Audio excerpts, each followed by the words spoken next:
আমাদের ধর্মটা কি। বিশেষত এই শ্লোকটা তো ভাগবতের খুবই ইম্পর্টেন্ট। কোনটা আর ইম্পর্টেন্ট আর কোনটা ইম্পর্টেন্ট নয় এটাই মানে আশ্চর্যের বিষয়। যদি প্রেম বর্ষ স্করায়তে হয়, প্রতিটা অক্ষরেই যদি এত আস্বাদন থাকতে পারে, তার মধ্যে এটাই কি নিরূপণ করা হয়েছে মা? আমরা সবাই কি করতে এসছি? ধর্ম করতে এসছি। হ্যাঁ, এখন আবার একটা কথা বেরিয়েছে, দেখবে ধর্ম যার যার, উৎসব সবার।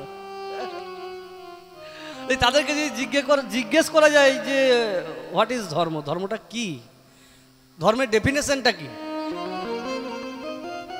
কাকে বলে, যারা এই কথা বলে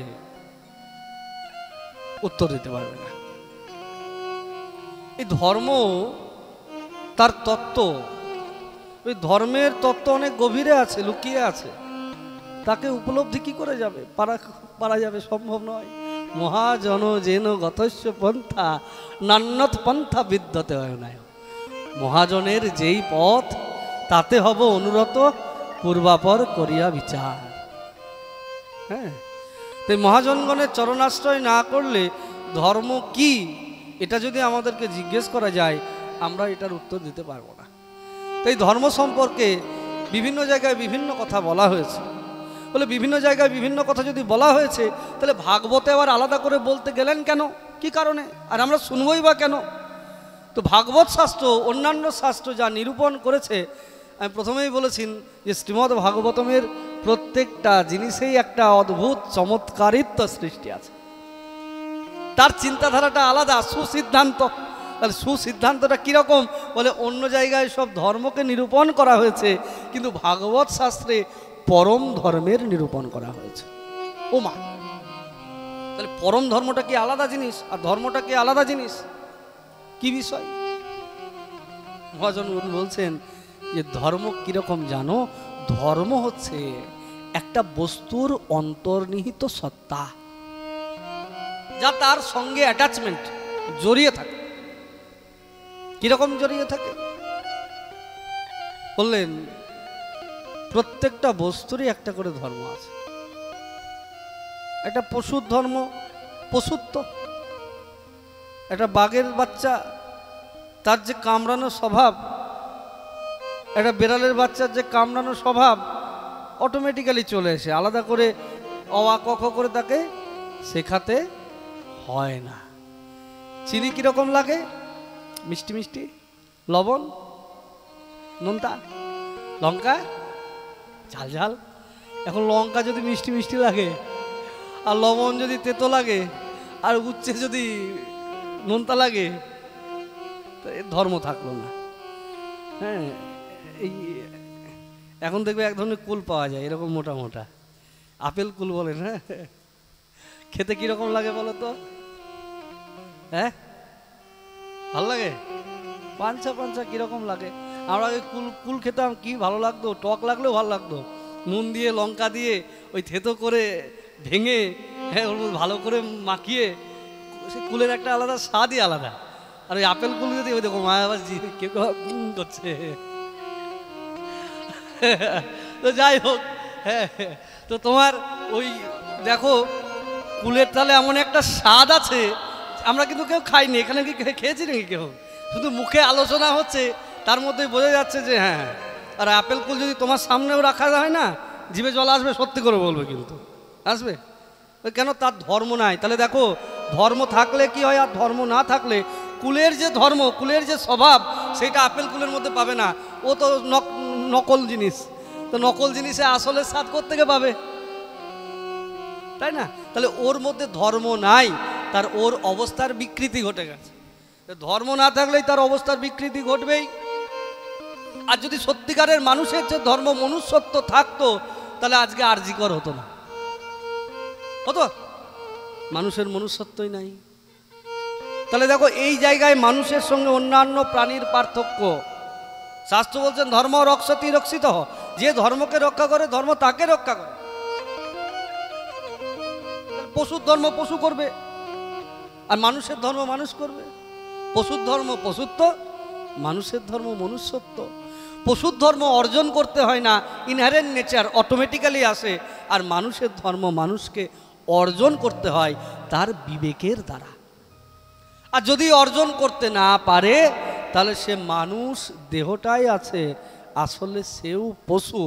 পশু না হলে এইভাবে একটা আমাদের বনের উপর এত অত্যাচার হতে পারে না এই ভারতবর্ষে।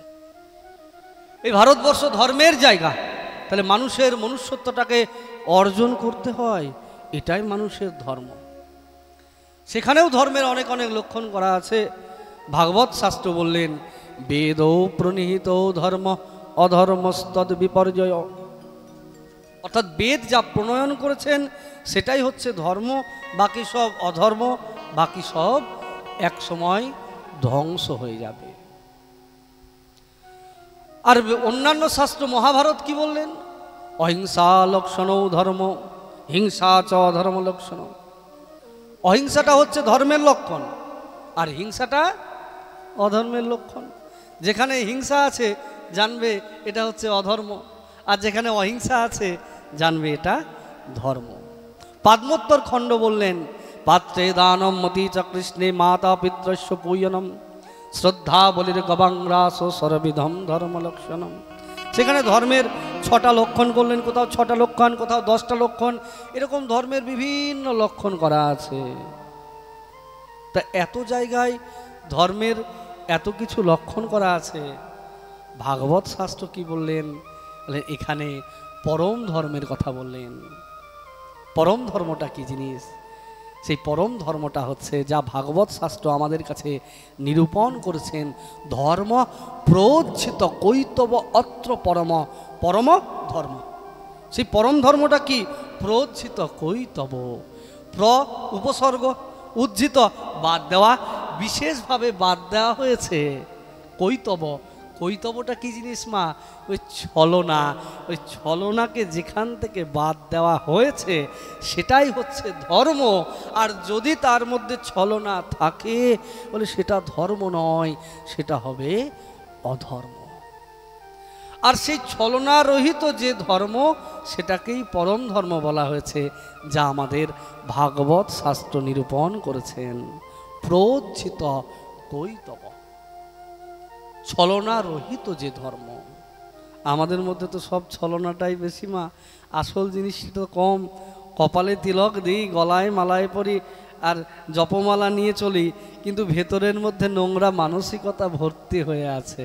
বলে আমি সাধু সেজেছি, সাধু হতে পারিনি, আমি পরম ধর্ম নিরূপণ করতে পারিনি। এটা পরম ধর্ম হলো না। আমি লোকের কাছে সুদ খাচ্ছি, সুদে টাকা দিচ্ছি, আর এদিকে বলছি হরিনাম করো হরিনাম করো, বলে কাজ হবে না। ওই কেন পরম ধর্ম হয়নি? ওই ছলনা আছে ওখানে। ছলনা থাকলে পরম ধর্ম হবে না। তাহলে পরম ধর্মটা কি করে হবে? তার লক্ষণটা কি? পরম ধর্ম তাহলে কাকে বলবে?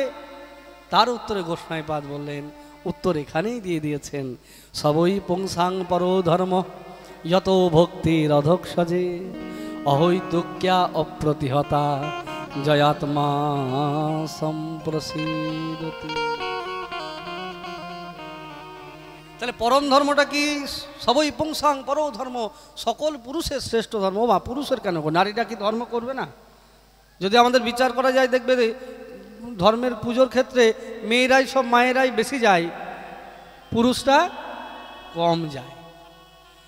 তাহলে সেই সব পুরুষদের শ্রেষ্ঠ ধর্মটা কি? সবই পুংসাং পরো ধর্ম যথ ভক্তির অধক্ষজে।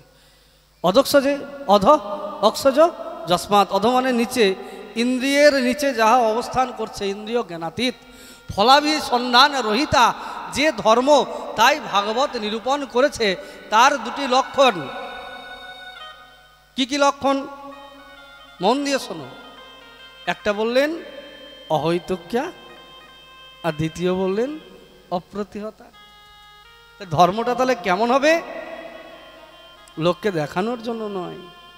অহৈতুক্যা, অপ্রতিহতা, যার কোনো হেতু থাকবে না, আর যাকে কখনো আটকানো যাবে না।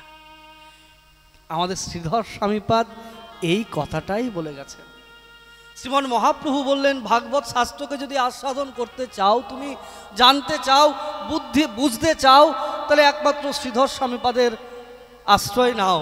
কারণ স্বামীপাদের চরণ আশ্রয় ছাড়া যদি কেউ মনে করে আমি ভাগবত শাস্ত্র উপলব্ধি করব, তাহলে বেশ্যার মতো, তাকে বিশ্বাস করা যাবে না। যে স্বামী ছাড়া হবে তাকে কি করে বিশ্বাস করা যাবে? তাই শ্রীধর স্বামীপাদ এই ধর্মের দুটো লক্ষণ করলেন, একটা হচ্ছে প্রবৃত্তিমূলা, একটা হচ্ছে নিবৃত্তিমূলা। প্রবৃত্তিমূলাটা কি আর নিবৃত্তিমূলা কি?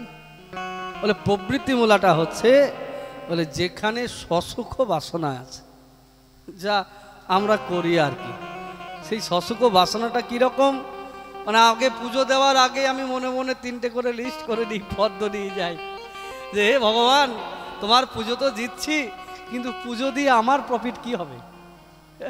যদি আমার প্রফিট হয় তাহলে আমি পুজো দেব, যদি আমি কিছু লাভ করতে পারি পুজো দেব, যদি আমার প্রফিট না হয়, যদি আমি কিছু লাভ করতে না পারি, তাহলে আমি পূজা দেব না। Give and take policy. এটা তো ব্যবসা হয়ে গেল ভগবানের সঙ্গে, এটা তো ধর্ম হলো না। ধর্ম করতে যাব, ভগবানের কাছে যাব কিছু পাওয়ার জন্য নয়। হ্যাঁ, তো কি জন্য যাবে? মহাজন বলছেন ভগবানের কাছে যাবে ভগবানকে পাওয়ার জন্য। বলে কত বোকা আমরা, ভগবানের কাছে গিয়ে চাই ঠাকুর আমাকে এটা দাও, বাড়ি দাও, ঠাকুর আমাকে গাড়ি দাও, ঠাকুর আমাকে এটা দাও, ওইটা দাও।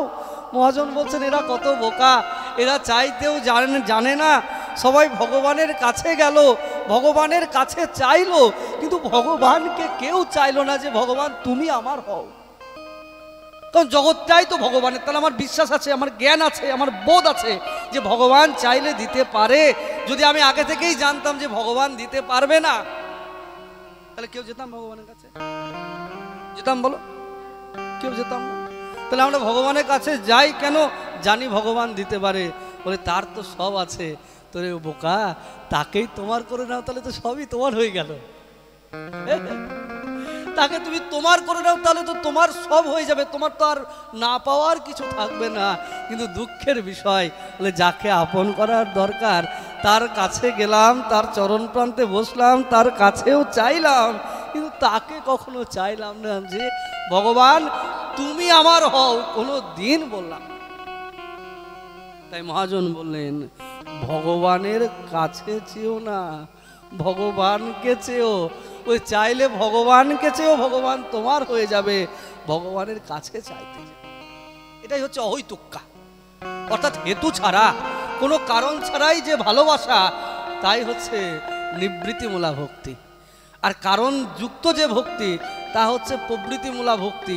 আমার সুখের জন্য আমি ভগবানের কাছে চাইছি, ভগবানকে যাচ্ছি, ভগবানের পুজো দিচ্ছি, আমার সুখের কথা চিন্তা করে না, এটা ভগবানের ভালোবাসা হলো না। ভগবানকে ভালোবাসতে গেলে, নিবৃত্তিমূলা ভক্তি করতে গেলে সব সময় তোমার চিন্তা করবে যে আমার গোপালের সুখ হচ্ছে তো। নিজে এসি ঘরে থাকছো আর ঠাকুরের ঘরে কাঁচের জানলা করে বন্ধ করে দিচ্ছ ঠাকুরকে। নিজে যখন ঘরে থাকছো তখন তুমি পাখাটা চালিয়ে যাও তোমার আরাম লাগবে বলে, আর যখন সেখান থেকে তুমি বেরিয়ে আসো পাখার সুইচটা বন্ধ করে দাও। কেন তোমার মনে হয় না ভগবান ওখানে বসে আছে? তখন তোমার মনে হয় না যে আমার গোপালের কষ্ট হবে? আমি বসবো তখন পাখা চালাবো, আর গোপাল যখন থাকবে তখন পাখা বন্ধ করে দিই। এই না ব্যবসায়ী আমি? তো আমি ধর্ম করছি, এ ধর্মের কোনো মানে হয় না। তাই গোস্বামীপাদ বললেন অহৈতুক্যা, ভগবানের প্রতি ভালোবাসাটা কিরকম হবে? বলে এখানে কোনো হেতু থাকবে না গো মা, কোনো কিছু চাওয়ার জন্য ভগবানের কাছে যাবে না, ভগবানকে পাওয়ার জন্য ভগবানের কাছে যাবে, তাকে সুখী করার জন্য যাবে, তাকে আনন্দে রাখার জন্য যাবে। সে আনন্দ থাকলে, সে সুখে থাকলে তুমি তো এমনি সুখে থাকবে, তোমাকে আর কোনো চিন্তা করতে হবে না। তুমি তার চিন্তা করো, তোমার চিন্তা সে করবে, তোমার চিন্তা তোমাকে করতে হবে না। যতক্ষণ তুমি তোমার চিন্তা করবে, তোমার সমস্যার সমাধান তুমি নিজে করতে পারবে না। আর যখন তুমি তার কাছে সবকিছু সমর্পণ করে দেবে, তোমাকে চিন্তা করতে হবে না, তোমার চিন্তা তিনি করবেন, তিনি তো আছেন তোমার জন্য। তাই অহৈতুক্যা, ভগবানকে ভালোবাসবে, কোনো হেতু থাকবে না। আর দ্বিতীয় লক্ষণ কি? সেকেন্ড লক্ষণ, দ্বিতীয় লক্ষণ করলেন অপ্রতিহতা, অর্থাৎ ভগবানকে ভালোবাসার ক্ষেত্রে কোনো বাধা তোমার সামনে আসবে না, কোনো কারণ হবে না। অপ্রতিহতা, আমি আমার ভগবানকে ভালোবাসবো, তুমি কি ভাবলে? না ভাবলে আমার বয়ে গেল। আমি কপালে তিলক করেছি আমার ভগবানের খুশির জন্য। আমি আমার গলায় তুলসীর মালা পরেছি, আমার গোবিন্দ খুশি হবে, আমার গুরুদেব খুশি হবে। ওই দেখো বাচ্চা মেয়েটা তুলসী মালা পরে এসছে, কত সুন্দর। হ্যাঁ, আমরা যদি বলি তাকে সৎ যুক্তি দেওয়ার তো কেউ নাই, এই এখন থেকে কেন মালা পরেছিস? হ্যাঁ, ওই তো একাদশী করেছি বললেই তো এখন মাথা ঘুরে, একাদশী করেছিস? ওরে বাপ রে বাপ, একাদশী করার এখন কি বয়স হয়েছে? অনেক জায়গায় তো আমরা করেও লুকিয়ে যাই। এই কয়েকদিন আগের একটা ঘটনা বলি তোমাদেরকে, শোনো। আমি বসে আছি, গুরুদেবের কাছে গেছি, গুরুদেবের বাড়িতে। তো রাত্রি হয়ে গেছে, বাড়ি আসবো এমন সময় এই গেল একাদশীর কথাই মনে পড়ে গেল, তাই তোমাদের বলছি। তো বসে আছি, এমন সময় আসাম থেকে কয়েকজন লোক এসছে, রাত্রি 9টা বাজে। তো মন্দিরের একজন ছেলে এসে গুরুদেবের কাছে বললো যে এরকম গুরুদেব লোক এসছে আসাম থেকে। তো গুরুদেব বললো এসছে তো ওই জানায়নি তো, একটু এত রাত হয়ে গেল, 9টা বেজে গেছে, বলে আসেনি। তা এসছে, তাও আসার পরে প্রণাম করেছেন। তো গুরুদেব জিজ্ঞেস করছেন যে তোমরা এলে একটু জানালে না? তো এখন তো রান্নাবান্নার একটা ব্যাপার আছে, কিন্তু আজ তো রান্নাবান্না কিছু করা যাবে না, আজকে শ্রী একাদশী, একাদশীতে তো রান্নার কোনো কিছু করা যাবে না। তো ওরা হাসছে, না গুরুদেব আমাদের জন্য কোনো ব্যাপার নাই, মানে মানে যেই মানে বলেছে গুরুদেব বুঝে গেছেন। গুরুদেব তো তিনি তো অন্তর্যামী, তো অন্তরের কথা বুঝতে পারেন। তো মানে মানে একাদশী করনি? বলছি না, আজকে আমরা তো কৃষ্ণনগর থেকে আসছি, আমরা আসাম থেকে আসছি না, তো ওখান থেকে 2 দিন আগে এসেছি, কলকাতায় ছিলাম, কলকাতায় ডাক্তার দেখিয়েছি, এই করেছি, অনেক ফর্দ। মূল কথা হচ্ছে যেটা সেটা শোনো, যে কৃষ্ণনগরে ছিলাম আত্মীয়ের বাড়িতে, ওরা কেউ একাদশী করে না, আর তার জন্য আমাদের খেয়ে এসছি। বলে কি খেয়েছো? ভাত খেয়েছো? বলে হ্যাঁ। বেরো এখান থেকে, বেরো, তোমার লজ্জা লাগে না? গুরুদেবের কাছে এসছো আর একাদশীর দিনে ভাত খেয়ে দাঁত বের করতে এসছো, বেরিয়ে যাও। লোকটা মাথায় নিচু করে ফেলেছেন। তো দেখো, অপ্রতিহতা হলো না। তাহলে কত পাপী হলে এরকম মনোবৃত্তি আসে যে শ্রী গুরুদেব বলেছেন একাদশী করবো কার জন্য? ভগবানের জন্য। ডাক্তার বললে 1 সপ্তাহ বার্লি খেয়ে থাকতে পারবো, ডাক্তার যদি বলে পা ফেলা যাবে না, মাটিতে পা ফেলবো না, ডাক্তার যদি বলে পা উপরে তুলে মাথা নিচু করে থাকতে হবে, আমি তাই থাকবো। আর শ্রী গুরুদেব তোমার ভবজ্বর ছাড়ানোর জন্য, ভবরোগ ছাড়ানোর জন্য, ভগবানের সঙ্গে সম্পর্ক স্থাপনের জন্য বিধান দিয়ে গেলেন শ্রী একাদশী ব্রত করো, যাতে তোমার মঙ্গল হবে, যাতে তুমি কৃপা লাভ করতে পারবে। আর সেই কথাটাকে আমি হাওয়ায় উড়িয়ে দিলাম, প্রতিহত হয়ে গেল। তার মানে আমি ভালোবাসতে পারিনি গুরুদেবকে, আমি ভগবানকে ভালোবাসতে পারিনি, প্রতিহত হয়ে গেল। অপ্রতিহতা মানে কি? বাধা থাকবে না। আমি আমার ভগবানকে ভালোবাসবো, তাতে আত্মীয়র ভালো লাগলো আর না লাগলো আমার বয়ে গেল। তুমি ভালো লাগলেই আমার কি হবে? তুমি ভালো না লাগলেই আমার কি হবে? গুরুদেব বলে খবরদার আর আসবে না আমার এখানে। এটা শিক্ষা, তারণ ভৎসন কৃপার লক্ষণ। জানবেন গুরুদেব তাকে বকলো, তার মানে তার মধ্যেও তার প্রতি একটা কৃপা সঞ্চার হয়ে গেল। বলে এই বকা খাওয়ার ফলে তার হৃদয়ের মধ্যে সেই চেতনার বীজ যদি অঙ্কুরিত হয়, তার মধ্যেও সেই ভক্তিটা দৃঢ় থেকে দৃঢ়তর হয়ে যাবে যে না, আমি আবার ভগবানের জন্য ব্রত করব। তাতে কে ভালোবাসলো না বাসলো আমার কি? আমার ভগবানের জন্য আমি করতে পারবো না। তাই আমি আমার ভগবানকে ভালোবাসি, তার জন্য শ্রী একাদশী করব, আমি কপালে তিলক নেব, আমি গলায় মালা পরব, তাতে তোমার ভালো লাগলে লাগুক, না লাগলে না লাগুক। ভালোবেসেছি ভগবানকে, আর তাতে তোমার যদি ভালো না লাগে, তোমার ভালো লাগলেই কি আর না লাগলেই কি, আমার কিচ্ছু যায় আসে না। আমি আমার ভগবানকে ভালোবাসবো, তাতে তোমার ভালো লাগা না ভালো লাগা আমার কিছু গায়ে আসে যায় না। অহৈতুক্যা অপ্রতিহতা জয়াত্মা সম্প্রসিদ্ধতি। তাই সেই পুরুষের শ্রেষ্ঠ ধর্ম, পরম ধর্মটা কি? বলে যেখানে 2টো লক্ষণ হচ্ছে, একটা কোনো হেতু থাকবে না, আর দ্বিতীয় লক্ষণ হচ্ছে যাকে কখনো প্রতিহত করা যাবে না। যে ধর্মটা ফলাভি সন্ধান রহিতা, অর্থাৎ ফলের কোনো কামনা থাকবে না। আর কি? কৈতব উচ্ছিত। কৈতব মানে ছলনা থাকবে না। যদি ভিতরে ছলনা থাকে, সেটাকে প্রকৃত ধর্ম বলা যাবে না। তাহলে ছলনাটা কি, কৈতবটা কি?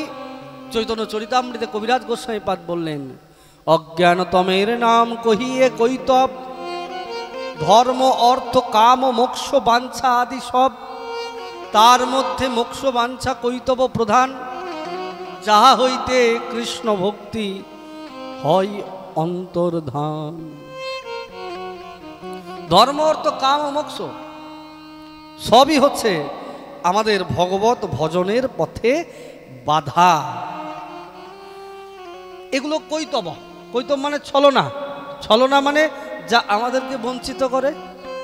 এই আমার হাতে কি আছে, এই দেখ কিছু নাই, কিছু নাই, হাতে আছে কিছু নাই, বাচ্চাকে ভুলিয়ে দিলাম, ছলনা করলাম। আমি এই হাত থেকে এই হাতে লুকিয়ে নিলাম, এই হাত থেকে এই হাতে লুকিয়ে নিলাম, কাকে ছলনা করলাম? আপনি জানছি এটা কপট। ঠিক সেই রকম অহৈতক্য অপ্রতিহতা এই পরম ধর্মটা কিরকম বলেন, যেটা ছলনা রহিত। ধর্ম প্রজ্জিত কৈতব যত্র পরম, প্রজ্জিত কৈতব যেখানে ছলনা রহিত, ছলনাটাকে বাদ দিতে হবে। সেই ছলনাটা কি কি? ধর্ম অর্থ কাম ও মোক্ষ, মোক্ষ বাঞ্ছা, এগুলো সব ছলনা। হ্যাঁ, ধর্ম বলতে সাধারণ ধর্ম, যে প্রবৃত্তিমূলক ধর্ম, সেটা ছলনা। আমি কিছু পাওয়ার জন্য ভগবানকে ভালোবাসছি, অর্থ, অর্থের পিছনে ছুটছি, তার ফলে ভগবানকে ভালোবাসছি না, অর্থ চিন্তা করছি, ভগবানের চিন্তা করছি না, ভগবত ভজনের বাধা। কামনা, হৃদয়ে সব সময় একটার পর একটা চাহিদা, একটা চাহিদা মিটলেই আর একটা চাহিদা, আর একটা চাহিদা মিটলেই আরেকটা, আরেকটা মিটলেই আরেকটা, বলে চাহিদার কোনো শেষ নাই, চলতেই চলছে। আর তার মধ্যে মোক্ষ বাঞ্ছার, মোক্ষ, মোক্ষ মানে কি? বলে মুক্তি হয়ে যাওয়া। বলে এটাও আবার ভজনের বাধা। ওমা ওমা, মুক্তি তো আমরা সবাই চাই, তাই না? বলে বাবা রে, আর সংসার করতে পারছি না বাবা, ভগবান কবে যে মুক্তি পাবো। যিনি প্রকৃত ভক্ত তিনি মুক্তি চান না। কেন? মুক্তি মানে ভগবানের সঙ্গে মিশে যাওয়া। 5 রকম মুক্তি আছে, শাস্তি, সামীপ্য, সারূপ্য, সালোক্য, সাযুজ্য। এই 5 রকম মুক্তি ভগবানের সঙ্গে মিশিয়ে দেয়, সেই লোক প্রাপ্তি করায়। 5টা প্রকার আছে। এই মুক্তিকে নিষেধ করা হয়েছে শাস্ত্রে। মোক্ষ বাঞ্ছা কৈতব প্রধান, মানে যতগুলো ছলনা আছে তার মধ্যে মোক্ষ বাঞ্ছা হচ্ছে সব থেকে প্রধান। কেন? তার মধ্যে মোক্ষ বাঞ্ছা কৈতব প্রধান কেন? শ্রেষ্ঠ ছলনা এখান থেকে আসছে। বলে অন্যগুলোতে পুনর্জন্মের সম্ভাবনা থাকে, কিন্তু মোক্ষপ্রাপ্ত জীবের পুনর্জন্ম হয় না। যার একবার মুক্তি হয়ে যায় তার দ্বিতীয়বার আর জন্ম হয় না। তাহলে ধর্ম অর্থ কামের মধ্যে দিয়ে জীবন যাপন করবে, তাদের মরে যাওয়ার পরে আবার দ্বিতীয়বার জন্মানোর সম্ভাবনা আছে। তাহলে আবার সে পরম ধর্ম করলেও করতে পারে, কিন্তু যার মুক্তি হয়ে যাবে সে তো আর ধর্ম করতে পারবে না। পারবে? আর তো কোনো সুযোগ নাই।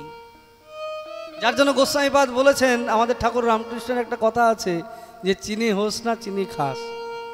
তোমার ধরো রসগোল্লা খেতে খুব ভালো লাগে, গরম রসগোল্লা একদম প্লেটে করে নামিয়ে তুলতুলে নরম, বলে বাপরে কি সুন্দর, মুখে নিলেই একবারে মিলিয়ে যায়।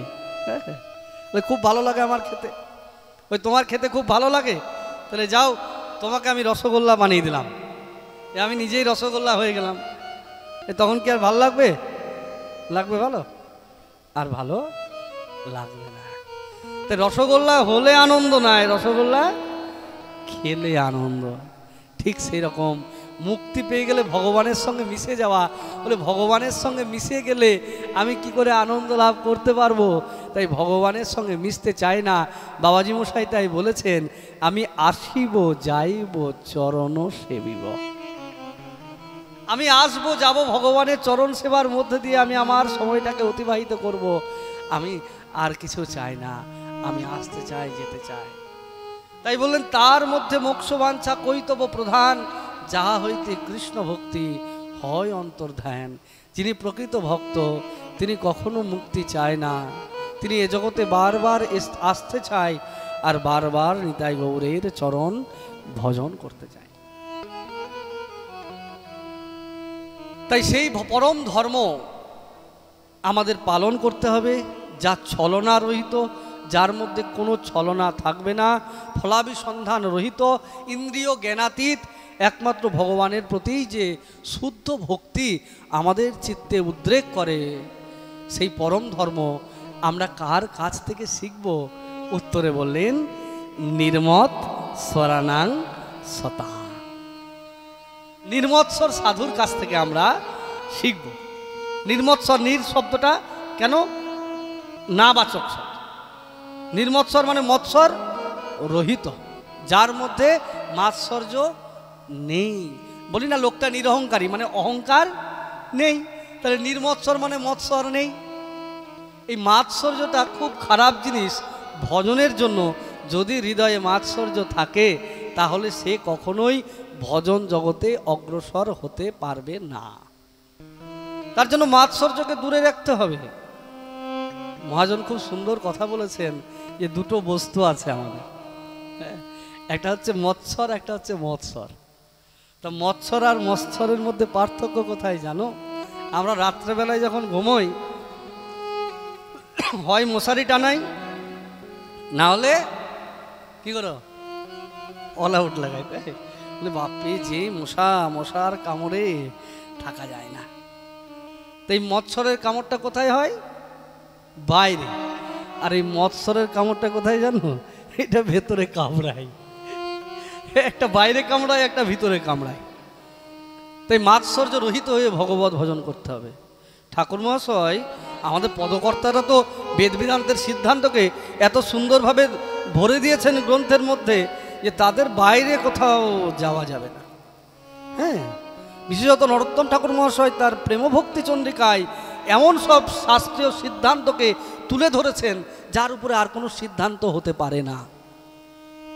কৃষ্ণ সেবা কামার কোণে, ক্রোধ ভক্ত দেশিজনে, লোভ সাধু সঙ্গে হরিকথা, মোহ ইষ্ট লাভবিনে, মদ কৃষ্ণ গুণগানে, নিযুক্ত করিব যথা তথা। আমাদের 6টা ওই রিপু আছে, কাম, ক্রোধ, লোভ, মোহ, মদ, কি মদ মাৎসর্য, তাই না? তো এই 6টার মধ্যে 5টাকে ভজনে লাগালেন।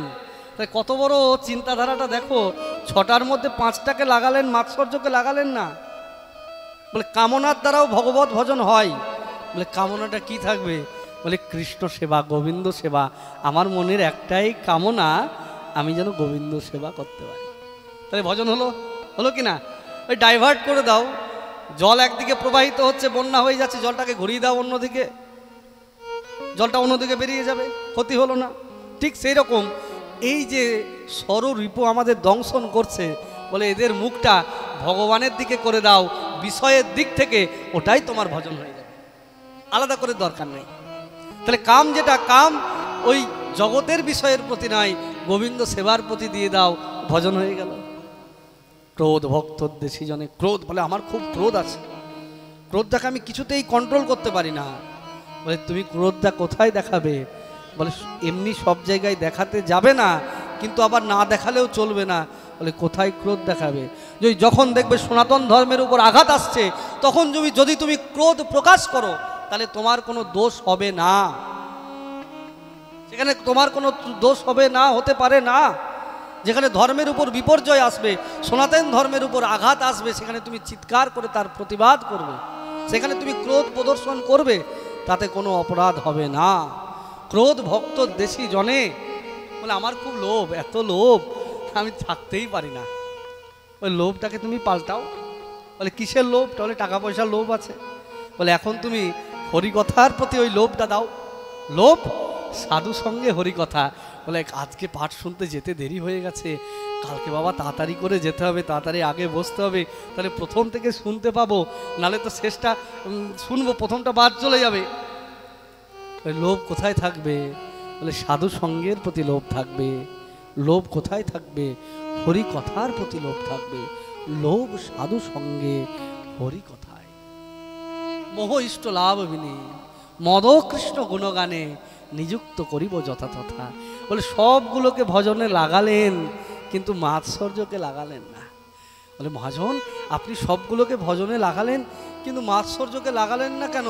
বলে বাকিগুলো থাকলে তাও সেগুলোকে সাইজ করে ভজনে লাগানো যাবে, কিন্তু মাৎসর্যটা এমন একটা দোষ যে মাৎসর্য যুক্ত ব্যক্তির ভগবত ভজন কখনো হতে পারে না।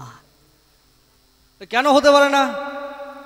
তো মাৎসর্য বিষয়টাকে যদি ভালো করে বুঝি, তাহলে আমাদের মনে সেটা আসবে না। সেটা কীরকম জিনিস, কেন হতে পারে না? গোস্বামীপাদ বললেন মাৎসর্যের সহজ অর্থ কি জানো? ওই সহজ অর্থ হচ্ছে পরোৎকর্ষ অসহনীয়তা। আরো সোজাভাবে আরো সরলভাবে যদি জানতে হয় তাহলে তোমাদের বুঝতে হবে মাৎসর্য মানে আমাদের মধ্যে কম বেশি সবারই আছে, বলে পরের ভালো দেখতে না পারা। তাহলে নিজের কিছু হলে না হলে যেমন খুশি আমি চলতে পারি, কিন্তু যদি দেখি পাশের বাড়ির উন্নতি হয়ে যাচ্ছে, বাপরে আমি তো রাতে ঘুমাতেই পারি না। বলে পাশের বাড়ির ছেলেটা খুব ভালো রেজাল্ট করেছে, বলে আমার 3 দিন খাবার হজমই হয়নি। দেখবে অন্য কারোর ভালো হয়ে গেলে শরীরটা কেমন খারাপ খারাপ লাগে, হসপিটালে ভর্তি করতে হয়, মনে হয় বাপরে বাপ শরীরটা যে কদিন ধরে কি অস্বস্তি। তাই অস্বস্তির কারণ কি, সব খবর নিয়ে দেখা গেল ও মা লোকের ভালো হয়েছে এটা কিছুতেই আমার সহ্য হচ্ছে না। তাহলে সোজা বাংলায় মাৎসর্য মানে কি, বলে পরের ভালো দেখতে না পারা। আমাদের শ্রী গুরুদেবের শ্রীমুখে শ্রবণ করেছি যে মাৎসর্য হৃদয়ে এলে তার চিন্তাধারার কীরকম পরিবর্তন হয় জানো? বলে কীরকম পরিবর্তন হয় না, এক ব্যক্তি ভগবানকে খুব করে ডেকেছে, হে প্রভু আমি তো বড় অধম, যারা নিজের স্বার্থ কায়েম করতে চায় অধম না হলেও মুখে অধম সাজার খুব চেষ্টা করে। বলে হে ভগবান আমি তো খুব অধম, তুমি একটু কৃপা করো ঠাকুর, খুব দুর্দিন চলছে আমার, একটু কৃপা করো। তো ভগবানকে খুব করে ডেকেছে। এখন ভোলানাথ চলে এসছে, বলে কি লাগে বলো, ভোলাওয়ালা আশীর্বাদ দিয়ে দিয়েছে, বলো কি লাগে বলো। বলে অনেক কিছুই আছে আমার, একটু চাওয়ার আছে, খুব কষ্টের মধ্যে দিয়ে আমার দিন যাপন করছে। বলে কোনো ব্যাপার নাই, তো তোমাকে আমি একটা আশীর্বাদ করতে পারি, কিন্তু একটা শর্ত আছে। তো ওই শর্তটা কি? ওই শর্ত এই যে তুমি যা চাইবে তাই পাবে, কিন্তু পাশের বাড়ির ডবল হয়ে যায়, সেটা দ্বিগুণ হয়ে যাবে। ও তো সে তখন আর অত ভাবেনি, বুঝেছো? বলে ঠিক আছে তাড়াতাড়ি দেন, যা চাইবো যখন তাই পাবো, তাহলে আর ক্ষতি কি। তো সঙ্গে সঙ্গে একবারে ভগবানের আশীর্বাদ নিয়ে নিয়েছে, ভগবানও আশীর্বাদ করে দিয়েছেন।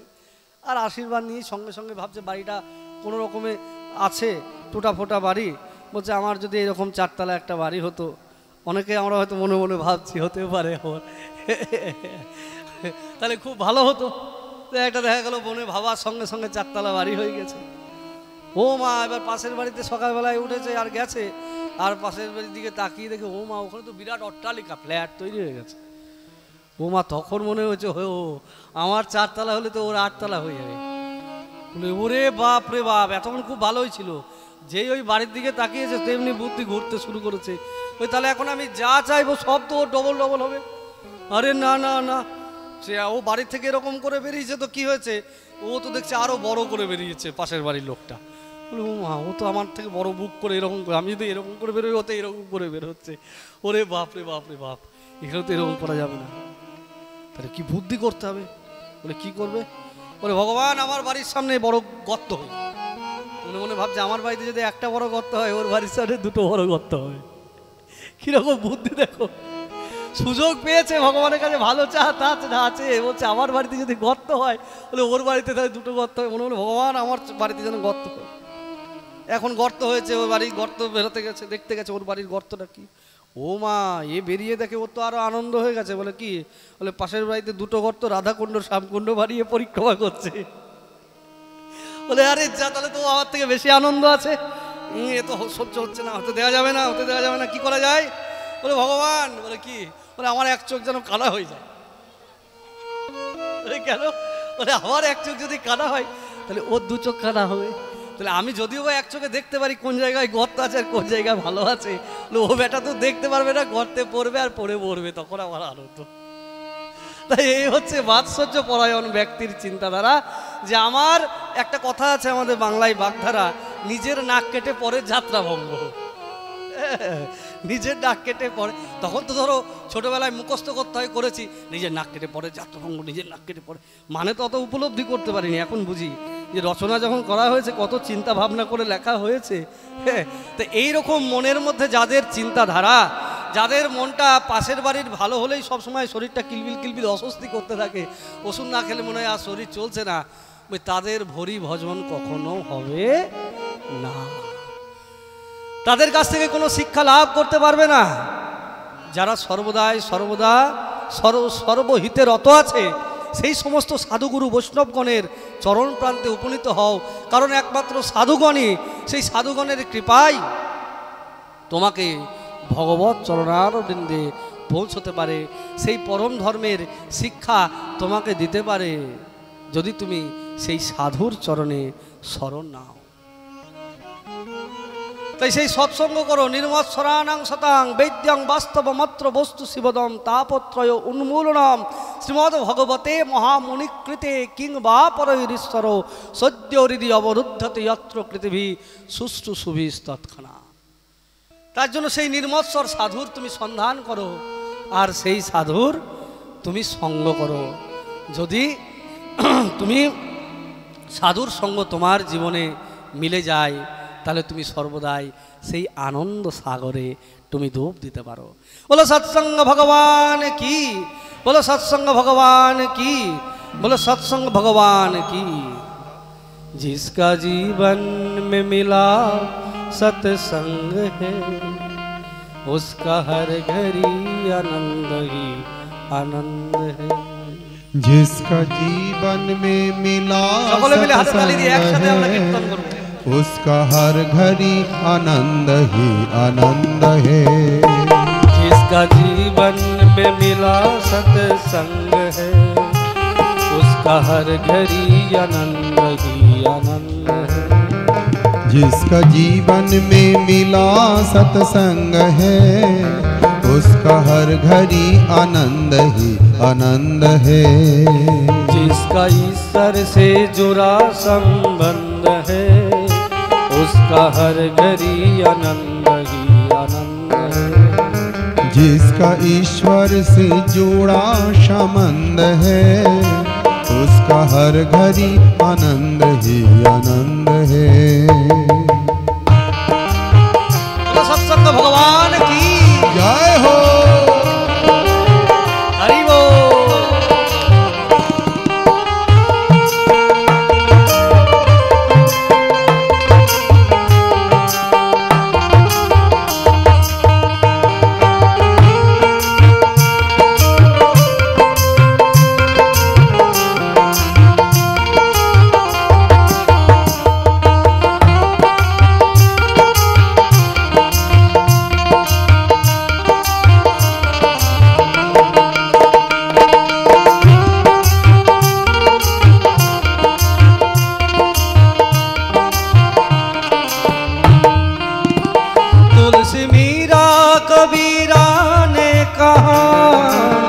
सूरदास ने दर्शन पाया।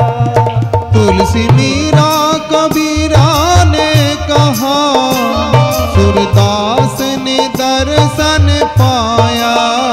तुलसी मीरा कबीरा ने गाया, सूरदास ने दर्शन पाया। तुलसी मीरा कबीरा ने कहा, सूरदास ने दर्शन पाया। जिसका हृदय में जय हो, जिसका हृदय में जय हो, जिसका हृदय में राम नाम बंद है, उसका हर घड़ी आनंद ही आनंद है। जिसका जीवन में मिला सत्संग है, उसका हर घड़ी आनंद ही आनंद है। हरि बोल।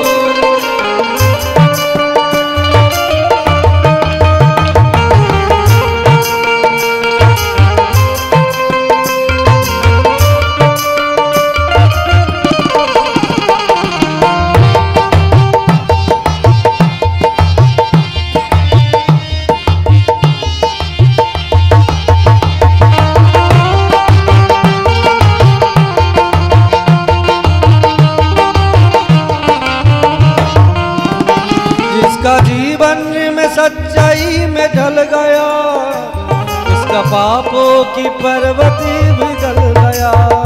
जिसका जीवन में सच्चाई में ढल गया, के पापों की पर्वत भी ढल गया।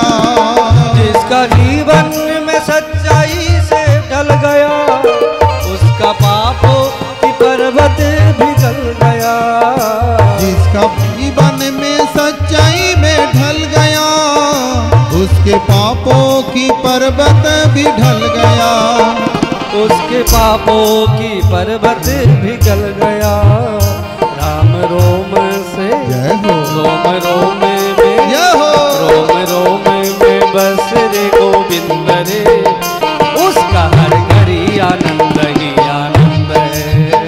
जिसका जीवन में मिला सत्संग है, उसका हर घड़ी आनंद ही आनंद है। बोलिए सत्संग भगवान की जय हो। बोलिए सत्संग भगवान की जय।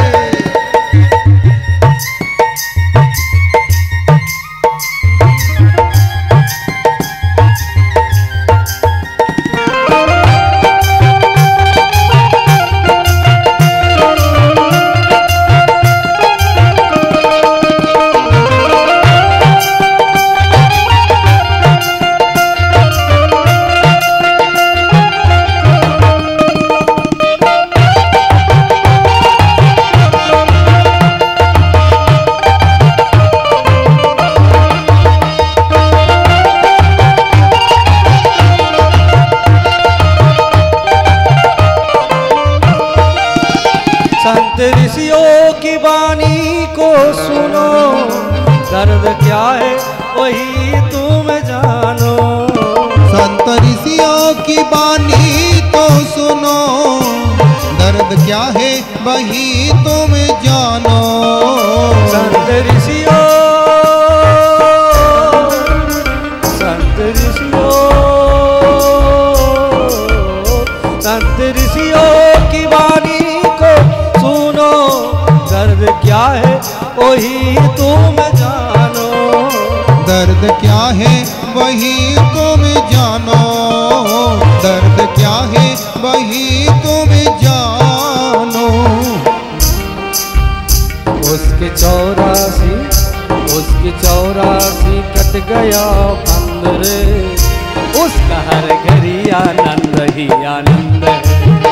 जिसका जीवन में मिला सत्संग है, उसका हर घड़ी आनंद ही आनंद है। जिसका जीवन में मिला सत्संग है, उसका हर घड़ी आनंद ही आनंद है। जिसका जीवन में मिला सत्संग है, उसका हर घड़ी आनंद ही आनंद है। जिसका ईश्वर से जुड़ा संबंध रे, उसका हर घड़ी आनंद ही आनंद है। जिसका ईश्वर से जुड़ा संबंध है, उसका हर घड़ी आनंद ही आनंद है। उसका हर घड़ी आनंद ही आनंद है। उसका हर घड़ी आनंद ही आनंद है। हर घड़ी आनंद ही आनंद है। उसका हर घड़ी आनंद ही आनंद है। बोलो सत्संग भगवान की, बोलो सद्गुरु भगवान की।